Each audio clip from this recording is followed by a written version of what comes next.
বরবাদ সিনেমায় মেগাস্টার শাকিব খানের এই আইকনিক এন্ট্রি পুরো হল কাঁপিয়ে দিয়েছে। এই এন্ট্রি শুধু একটি দৃশ্য নয়, এটা ছিল এক ধরনের ঘোষণা, যেখানে পর্দা জুড়ে রাজত্ব করেন শুধু একজনই। বাংলা ফিল্ম ইন্ডাস্ট্রিতে গত 25 বছর ধরে অসংখ্য নায়ক ও অভিনেতার আগমন ঘটেছে, কিন্তু সত্যি হলো শাকিব খানের মতো করে নিজেকে প্রতিষ্ঠিত করতে পারেনি কেউই।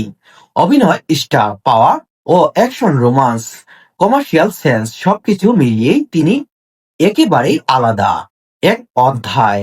আগামী 25 বছরে বাংলা সিনেমায় শাকিব খানের মতো আরেকজন নায়ক আসবে এমন সম্ভাবনা খুবই ক্ষীণ। ভবিষ্যতে হয়তো নাটক কিংবা অন্য মাধ্যম থেকে ভালো ভালো সিনেমায় আসবে অভিনেতা সিনেমায় আসবে, কিন্তু তারা কেউই শাকিব খানের মতো সব দিক দিয়ে সম্পূর্ণ বা পারফেক্ট প্রজেক্ট হতে পারবে না। কারণ শাকিব খান শুধু একজন নায়ক নন, তিনি এই যুগের, তিনি বাংলা ফিল্ম ইন্ডাস্ট্রির লাস্ট সুপারস্টার, যার পর্দায় উপস্থিতি মানে দর্শকের জল্পনা।